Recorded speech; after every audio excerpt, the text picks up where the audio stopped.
Започнахме да изучаваме книгата Откровение. Първата глава се оказа много дълга и не можахме да разгледаме цялата предния път. Просто започна да се спирам по-детайлно върху това, което е записано. В общи линии малко да се върнем назад и после ще продължим там, докъдето сме стигнали. Виждаме, че самото съдържание на книгата до този момент е много богато и изключително насочено към Господ Исус Христос, към Неговата личност. Вижда се личността на Господ Исус Христос много силно представена и това, което ще разгледаме днес, до края да приключим с първа глава, всъщност ще продължим да виждаме точно това. Господ Исус Христос като един, който е много така ясно очертан, ясно представен, такъв какъвто е в действителност. И това е много важно за нас, брати и сестри. Теологията е много важна за нас, не само тези по-така повърхностни проповеди и поучения в стил вярвай в Бога, Господ иска да си изцелен, Бог се грижи за теб. Нали, това са неща, които ние по принцип си ги знаем и ги разбираме. Щом Бог е дал сина си за нас, значи той сериозно се е ангажирал с всеки един от нас. И ако сина си е дал, не ще ли даде и всичко, което е необходимо останалото, нали, за живота и още повече за благочестието. По тази причина, както казах и одеве, съветвам ви, ако нещо ви затруднява, ако нещо не можете да го осмислите, не можете да го разберете, или възможно аз да не казвам съвсем точни, да не употребявам точните думи или примери или сравнения, питайте и споделяйте. Важно е да го знаем, важно е да го разбираме. Не знам колко от вас са срещнали една от публикациите ми през тази седмица, но в една от тях споделих статистика, която ми попадна. Оказва се, че в Съединените американски щати 73% от християните възприемат Господ Исус Христос като човек, като Божий син, който е творение, а не като Бог, което е много смущаващо. Не знам, американците, които толкова имат голямо самочувствие, как го възприемат, но убеден съм, че нашите братя и сестри, които са силни в познаването на Бога, най-вероятно са доста смутени от този факт. Смущаващо е, знаете ли защо? След малко ще кажеш, Данчо. Смущаващо за мен е, защото виждам, че ние много така усърдно следваме американския, западния пример в някои отношения, макар и с много голямо закъснение, обаче дойде ли, все едно никога не се е случвало никъде и никой не се е направил никакви поуки и никакви така ценни заключения да се е направило от всичко, което се случва и което се преживява. Така че тези 73%, които наблюдаваме в Съединени американски щати, нищо чудно да набъбнат и тук да почнем да ги гоним тези проценти. И като виждам колко силно се набляга върху така едни такива повърхностни теми и поучения, които всъщност по никакъв начин не задълбочават нашето богословие, не задълбочават нашето разбиране и познаване на Бога, на Господ Исус Христос. При все, че всъщност всички признаваме Никел Цар градския символ на вярата, миналата седмица си го прочетохме, признаваме го, обаче явно нито сме наясно със съдържанието му, нито пък го разбираме това съдържание там, така че да го живеем и да го следваме. Ако ние разбираме Бога подобаващо, то ние ще имаме по-подобаващо отношение и стоение пред Него. Така че вярвам, че е много важно за нас да сме богословски грамотни, макар и да не сме богослови.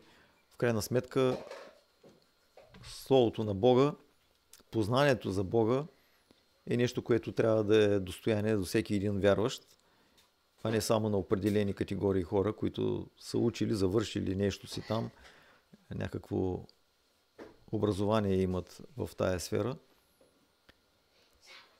И само факта да вземем, че тези, които са завършили, би трябвало да учат другите. И щом учат другите, те на какво ще ги научат? На това, което са научили, това, когато са завършвали, когато са учили, следвали. Което пак означава, че всички трябва да имаме еднакво познаване на Бога.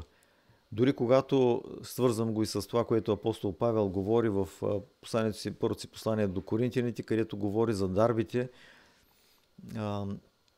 където си говори и в другите му послания за това, че сме части един на друг и за това, че всъщност целта на това да сме различни части от едно тяло е именно в това ние да растем, целокупно да растем, не индивидуално, само аз за себе си и не ме е грижа за останалите. Напротив, ако на един Бог дава нещо, той му го дава, за да го предаде на останалите, и така цялата църква целокупно, цялостно да расте в познаване и приближаване към Господа.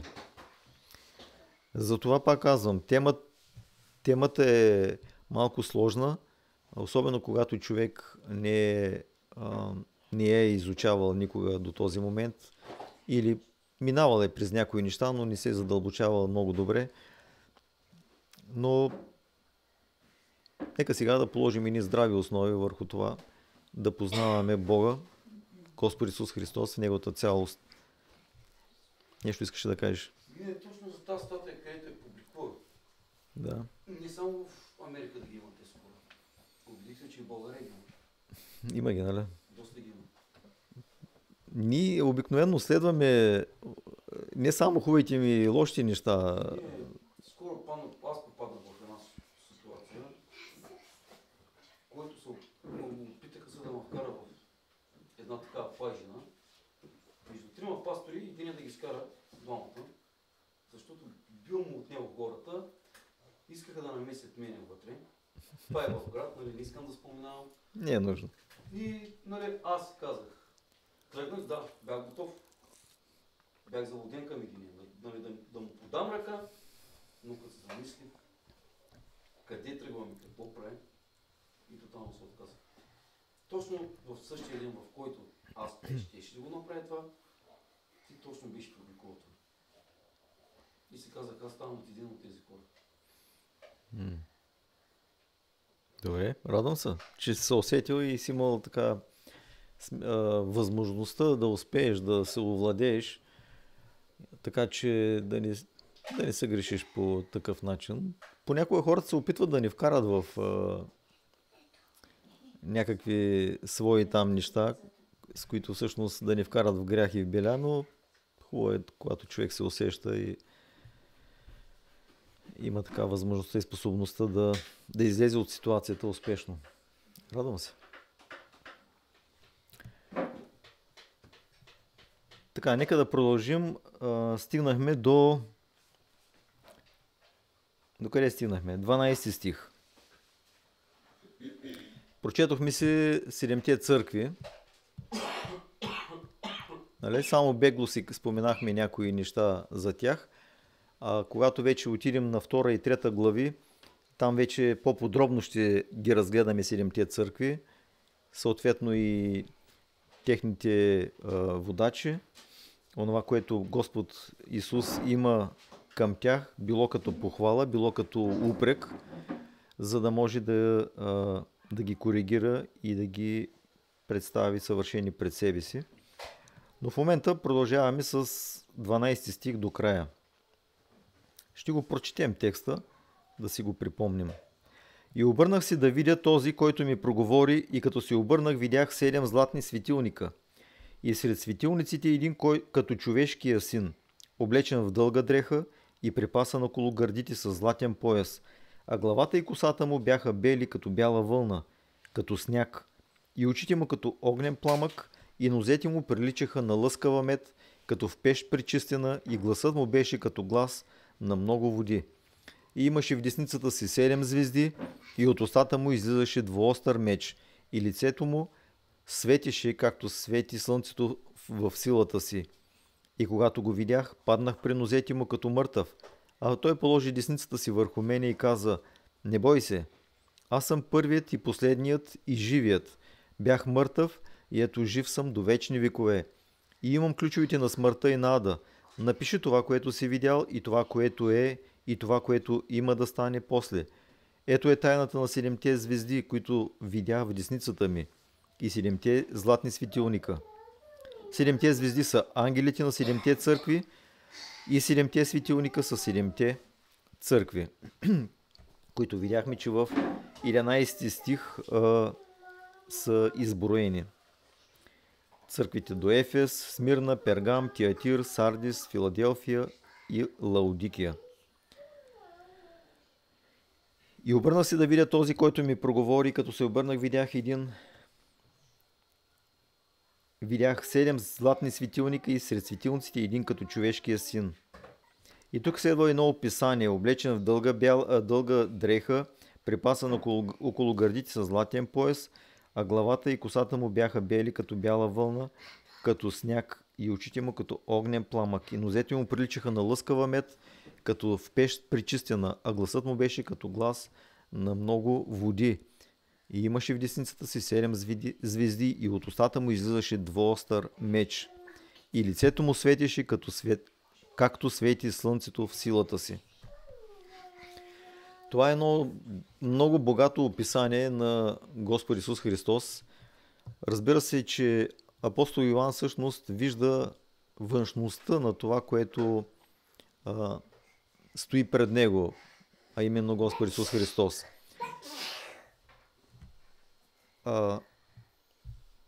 Външност обаче, която сама по себе си подсказва говори изключително много за личността на нашия Господ. Така че нека да спрем вниманието си върху някои детайли. Между другото, ще направим една съпоставка между това, което четохме в Откровение 1 глава и книгата на пророк Даниил. Книгата на пророк Даниил, 7 и 10 глави, там той също има видение. Сега аз пак ще отворя една скоба и ще кажа нещо малко по-странично, полезно. Надявам се и вярвам, че е полезно. Преди време бях ви споделил някои неща за изкуствения интелект, за това, че сега пак ще ви споделя нещо. Не се предоверявайте на изкуствения интелект. Все повече и повече хората боравим с тази програма. Това е програма, нали? Това не е човек, не е живо същество, няма чувства, няма емоции. Следва логика и въз основа на тази логика ни предоставя по един много бърз начин, боравейки с изключително много информация. Програмата ни подрежда дава ни някакви разяснения. Но, както съм казал и друг път и пак ще го кажа, интелекта сме ние. Не е той. Не е тя, програмата, а ние сме интелекта. И ако нашият интелект, като интелектуални същества, е нисък, ние ще станем лесна плячка на изкуствения интелект. Много често, когато изучавам Божието Слово и прибягвам до изкуствения интелект, се сблъскам с грешки, които допуска в начина, по който представя нещата, неточно, некоректно добавяне на стихове, които уж трябва да са в потвърждение на това, което се представя като разбиране, но те всъщност се отнасят за нещо различно. Затова пак казвам, трябва много да се внимава. Виждам, че някои хора така с лекота гледат и черпят от тази програма, но рисковано е. Рисковано е. Ние трябва да имаме способността да изпитваме всичко, включително и изкуствения интелект. Защото той има своите слабости и допуска своите грешки.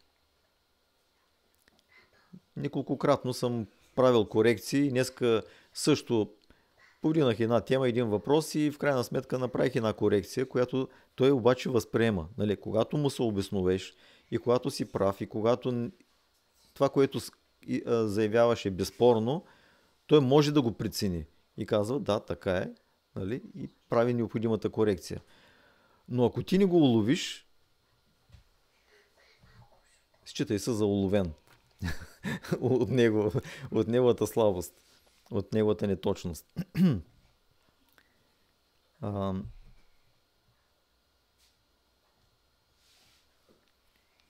Така.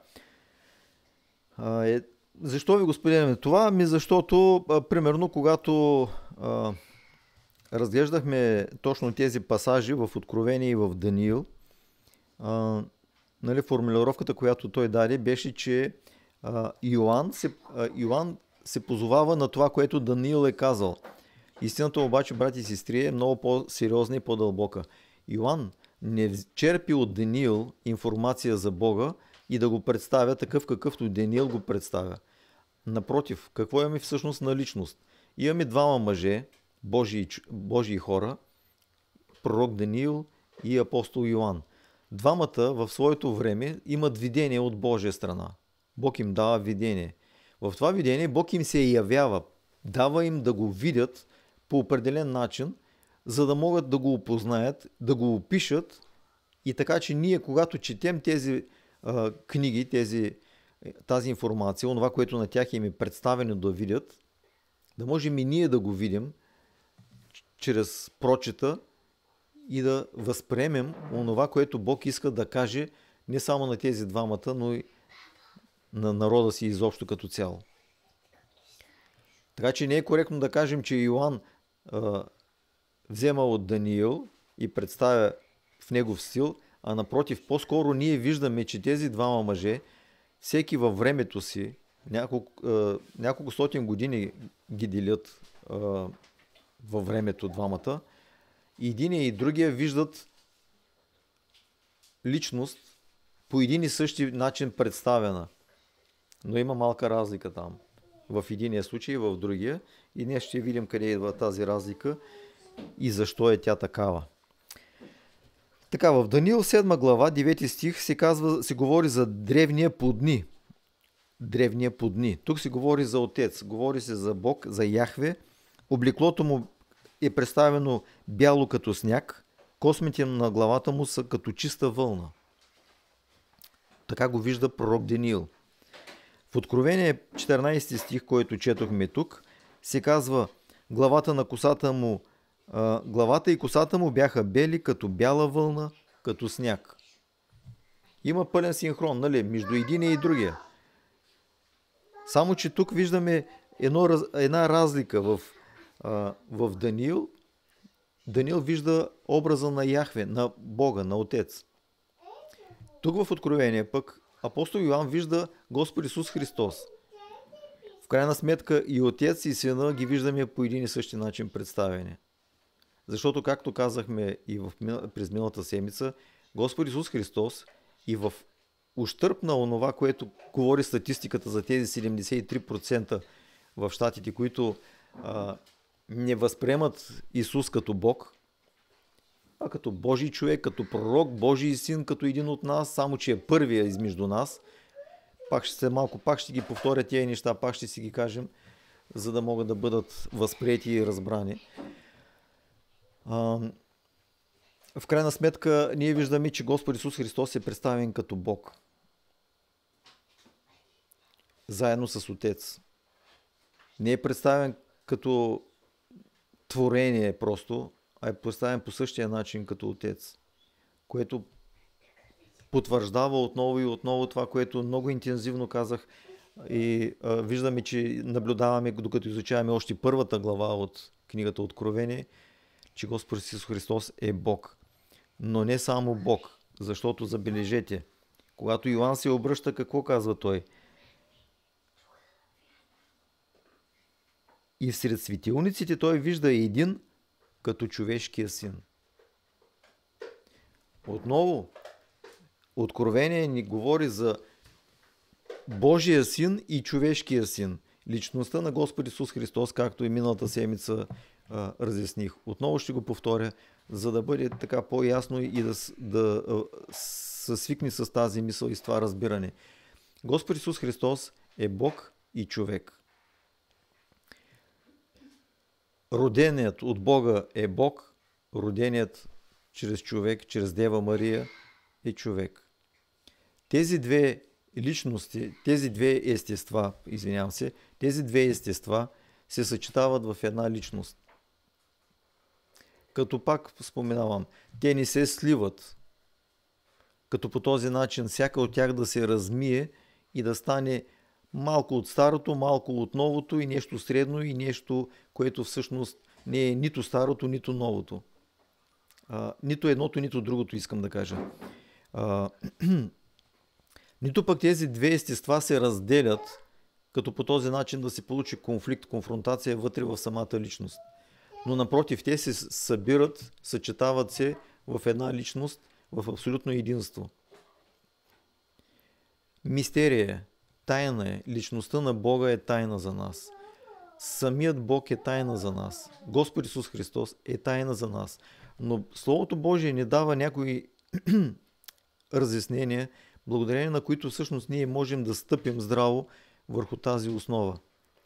И да помним и да знаем, и както миналата седмица споменах, Господ Исус Христос не е човек само докато е на земята сред своите. И след това отново да е само Бог. Той завинаги остава Бог и човек. Затова Йоан говори, казва, видях един като човешкия син и след това описва божествена личност във всичко това, което представя, че е видял.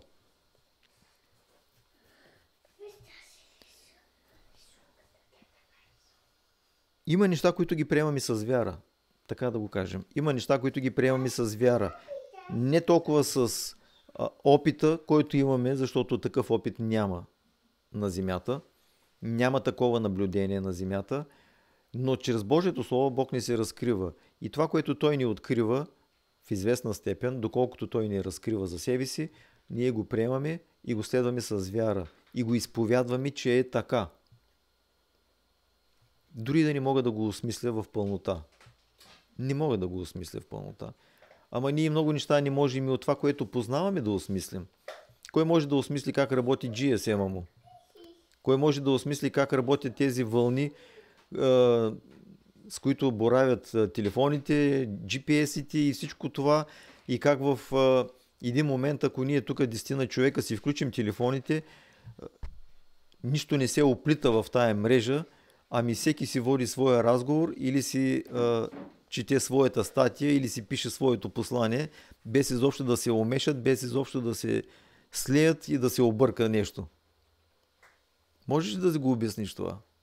Не можеш, но боравиш с него. По същия начин не можем абсолютно всичко да си обясним в Бога, но работим. Възприемаме го, следваме го и се стараем да бъдем покорни. Защото Той е и няма друг освен Него.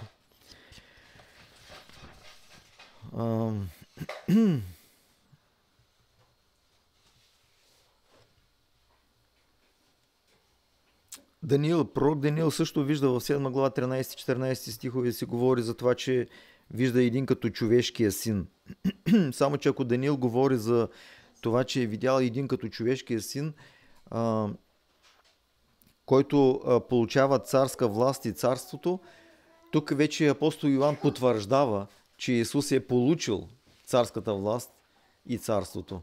И това се вижда в самото му облекло, начина по който е представен. Облечен в дълга дреха, припасан около гърдите с златен пояс. Златният пояс е символ точно на това, на царственост, на свещенство. Защото Господ Исус Христос е първосвещеника, почина Мелхиседеков. Виждаме и това, че той обитава между светилниците. Като първосвещеник, той обитава между светилниците. В книгата Изход и в книгата Левит се говори за това, че Аарон и неговите синове трябвало да палят светилниците в храма. Те са тези, които запалват светилниците и поддържат светлината в Божия дом, в Божият храм. По същия начин тук виждаме и Господ Исус Христос къде е? между светилниците. Той е, който ги поддържа. Той е, който се грижи за тях. Той е, който ги крепи.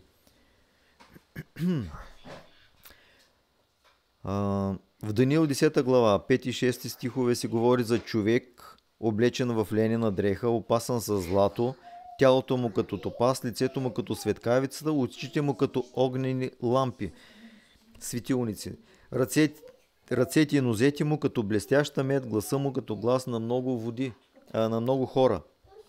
А в Откровение се казва, че облечен с дълга дреха, препласан с златен пояс, очите му като огнен пламък, нозете му като лъскава мед, гласът му като глас на много води.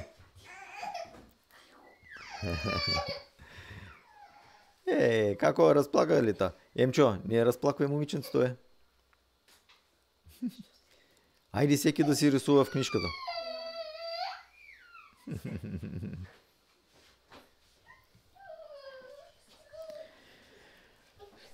Така, в Даниил виждаме две личности. Виждаме древния подни, Бог и човешкия син, Месията, Господ Исус Христос. В Откровение се поставя акцент на Господ Исус Христос като вечен Бог, като човешки син, едновременно цар, свещеник и съдия. Както каза на друго място Божието Слово, Той е всичко за нас. Всичко за нас. И цар, и господар, и Бог, и баща, и учител, и водач, и свещеник, и брат, и приятел. Всичко. Всичко.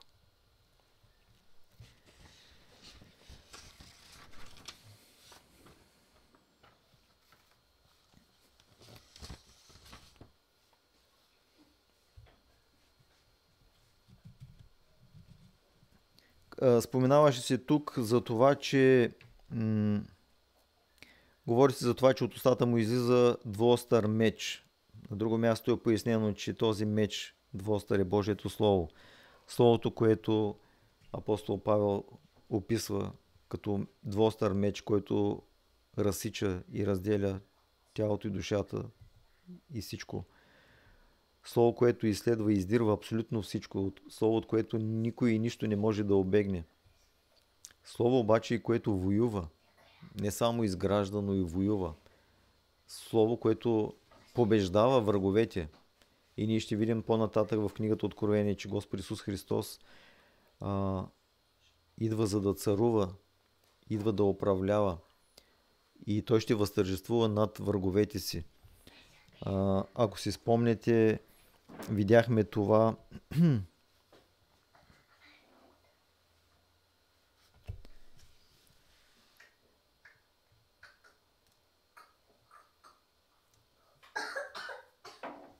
в 7 стих се казваше: ето иде с облаците и ще го види всяко око и онези, които го прободоха, и всички земни племена ще възридаят за него.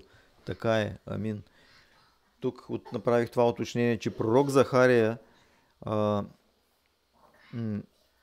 също говори за това, че ще погледнат на него, когато прободаха, но разликата е в това, че Захария говори за времето, когато Господ Исус Христос ще бъде разпнат и след това ще дойде, казва самият пророк Захария, говори преди това, казва: ще излее над Юдове Израилев дом дух на благодат и на моление. Докато тук не се говори вече за дух на благодат и на моление, защото, както уточних и предния път, отново го споменавам да се знае, когато Господ Исус Христос идва, това е краят на благовестието. Краят на благовестието означава край на възможността някой да се спаси. Затова и всички тези, които го прободоха, и всички тези, които са от останалите народи, ще възридаят за него. Защото са пропуснали възможността да повярват, да се покаят, да се възстановят. И от тук нататък вече няма благовремие. Благовремието се изчерпи. Дълготърпението свърши. Защото то не е вечно търпение, а дълго търпение. Докъде се простира дългото, това никой не може да го каже, само Бог го знае. Той е положил във волята си всичко това, така че добре е да не изпитваме колко е дълго Божието дълго търпение, защото отидем ли на края му, вече е късно. Вече е късно. Затова и тук се казва, че ще възридаят за него. Но вече не с дух на покаяние, но точно както си говори в Битие за случаят с Яков и Исав, че Исав се моли пред баща си и иска благословия, обаче казва, нямаше място за поправление, нямаше място за покаяние. Нещата си останаха такива, каквито са. По същия начин и тези хора, те ще заплачат, защото ще го видят и ще разберат, че са вече в безизходица, а не защото вярват в него и го почитат. Нали? Едно е да се покоряваш, защото няма на къде, и друго е да се покоряваш, защото си избрал да се покориш. Избрал си да обичаш този, който ти е възлюбил, избрал си да се покоряваш на този, който е цар и господар на всички и всичко. И това е нашият Господ Исус Христос, на когото е поверено царството и както видяхме, че Отец дава на Сина откровение, което той да предаде на своите, а Сина не го предава вече като слуга, а изпраща ангела си, който да го засвидетелства пред слугата му Йоан. Защото Исус вече е цар на земните царе. Продължаваме нататък.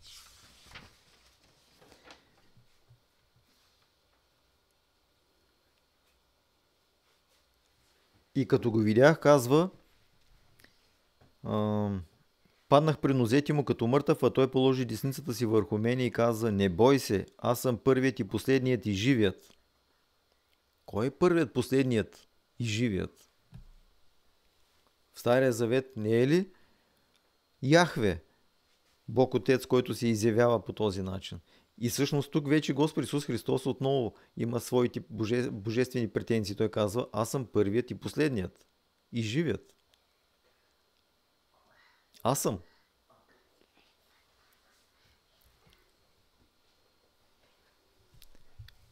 Затова и книжниците и фарисеите, главните старейшини и свещениците, виждаме, че в Евангелията е записано, че искат да го убият, защото казва, той, бидейки човек, прави себе си да е Бог.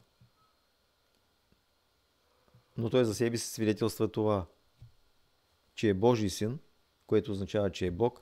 Свидетелства и за себе си, че е човешкият син, което означава, че е човек. Той е Бог и човек. Това, че се съчетава двете естества, не означава, че едното човека е по-малко човек от нас, нито пък, че Бога е по-малко Бог от Отец.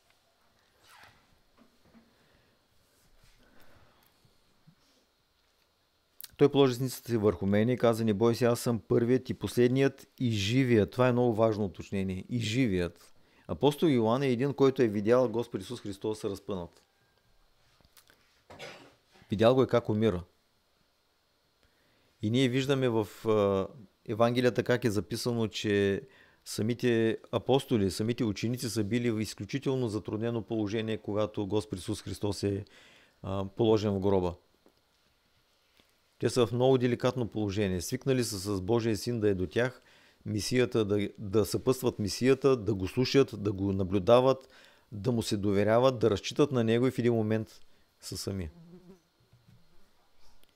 Но когато Исус се явява, казва мир вам. Мир вам. Защото възкръсна от мъртвите. И възкръсвайки от мъртвите, всъщност дава надежда и на нас, че ние ще бъдем възкресени. Ние, които вярваме в Божия син, ще бъдем възкресени и няма да участваме в втората смърт, за която Библията ни говори по-нататък.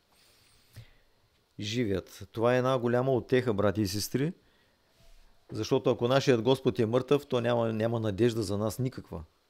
И всичко, което правим, да се събираме тук и да си говорим и да се насърчаваме, би било просто едно фалшиво така насърчаване и нахъсване, което виждаме, че много хора предприемат в живота си да правят, в стил вярвай в себе си и не знам си какво означава да вярвам в себе си. Всеки има от нас някакви лимити, някакви дефицити и има някакви отклонения. Колко да вярваш на себе си? Колкото и да вярваш на себе си, ти си в ограничение. И ако нямаш благоволение от Божия страна, ако нямаш подкрепа от Божия страна, нищо няма да се случи от това, което си планирал. Ние нямаме надежда. Аз съм изподелял, може би си спомнят някой от вас, когато малко преди да повярвам, понеже така доста време бях се предал да тренирам културизъм. Това ми беше манията.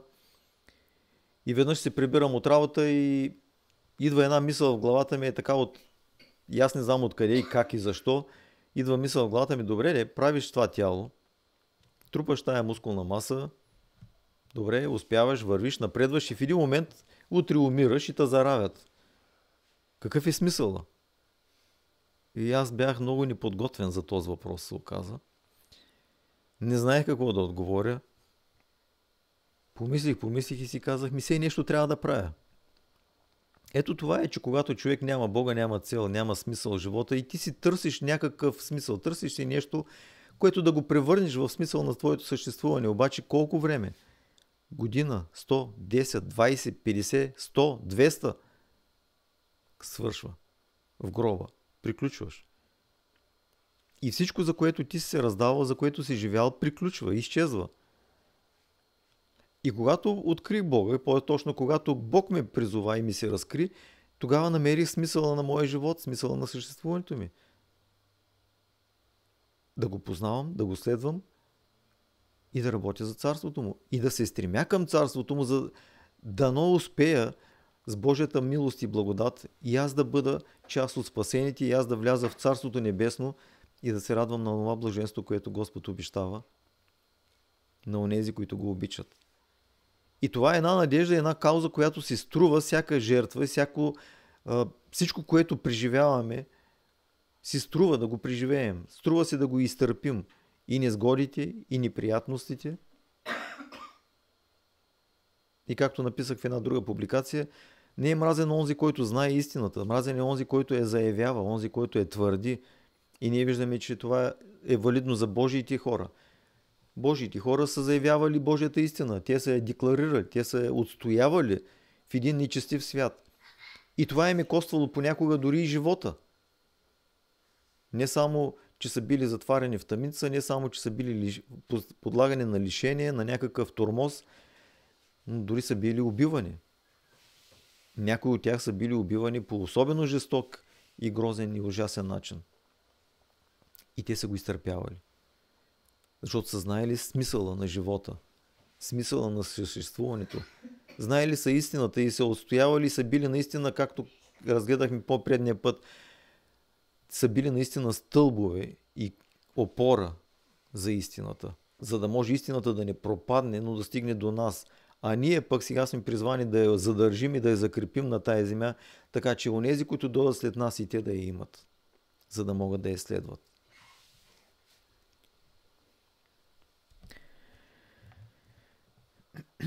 Бях мъртъв и ето жив съм до вечни векове. Вечният живот. Това е посланието към нас. Това е към което Бог ни призовава. Вяра в Него, вярност до край, възкресение като Неговото, т.е. възкресение не за наказание и за осъждение, но за възкресение за вечен живот, за блаженство в Божието присъствие. Напиши това, което си видял и това, което е и това, което има да стане после. Както и предния път си говорихме, Бог ни разкрива онова, което знае. Защото Бог иска ние да не се припъваме, иска ние да знаем, да разбираме плановете му, да разбираме онова, което той върши, така че да не се объркваме и да не се проваляме, но напротив, да можем да следваме истината пред себе си да имаме. Ето е тайната, извинявам се,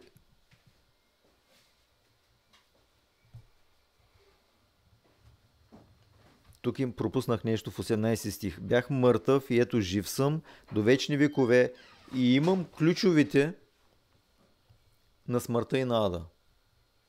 18 стих. И имам ключовете на смъртта и на ада. Тук засягаме един въпрос, който наблюдаваме в Евангелията Матей и Лука. По-точно в Матей. Господ Исус Христос се обръща към апостол Петър, казва: ще ти дам ключовите на небесното царство и каквото вържиш на земята ще бъде вързано на небесата, а каквото развържиш на земята ще бъде развързано на небесата. Господ Исус Христос казва: ще ти дам ключовите на небесното царство.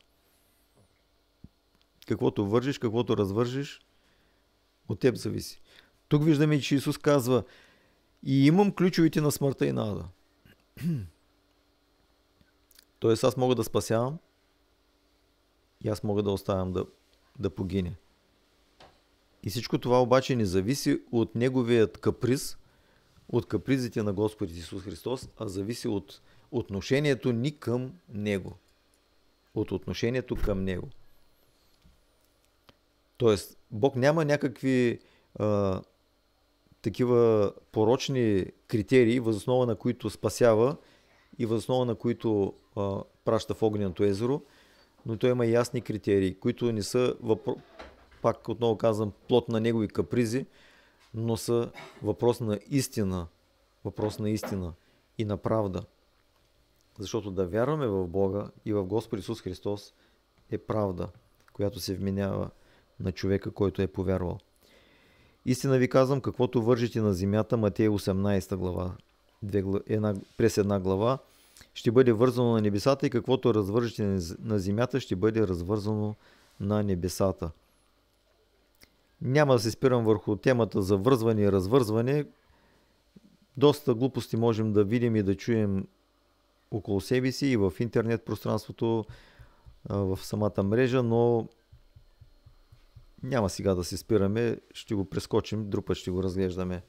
Горко вам, законници, защото отнехте ключа на знанието, сами вие не влязохте и на влизащите попречихте. Отнехте ключа на знанието. Ключа е това, което ни дава възможност да влезем или да излезем. Ключа е това, което ни държи заключени, така че да не можем да избягаме от мястото на наказанието, което е огненото езеро, но и това, което отключва, за да може човек да бъде освободен.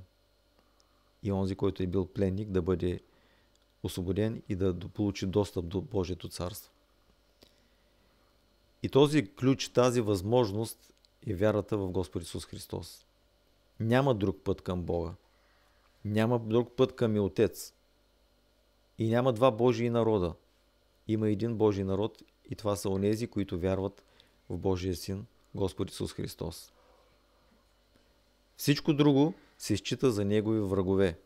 Защото Исус каза: който не събира с мен, той разпилява. Който не е от към нас, той е против нас. Точка. Кой както иска да го разтълкува, както иска да си го разяснява, както иска да го заобикаля. Ние стъпваме върху истината, която Господ Исус Христос е казал. Или си с Него, или си против Него. Няма средно положение. Ама аз, Господи, те уважавам, ма не съм от Твоите, не съм с Тебе. Значи си против Него. Защото ти рушиш истината, рушиш царството Му. И се опитваш да търсиш компромиси. Какво? Ама защото аз те признавам, ще вляза в царството ти. Що да не вляза? Нищо, че не съм твой. Ма това не е музей, за да влезеш и да си разглеждаш къщата на еди си кой. Дай да видим как е живял, какво е правил, как е творил или с какво се е сблъскал и така нататък. Кои са му близките, роднините и така. Божието царство не е музей. То е царство на живи, онези, които са живи в Господ Исус Христос.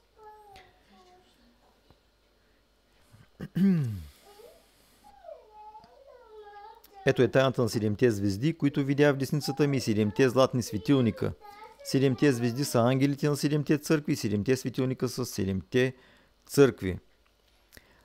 И така виждаме, че посланието е адресирано до конкретни личности, общества, но то не всъщност не е абстрактно и символично, но се занимава с конкретни реални хора и детайлите относно тяхната вяра, стоене пред Бога, включително и проблемите, които имат. Всичко, което четем всъщност тук, брати и сестри, е едно голямо предупреждение и насърчение за всички от нас.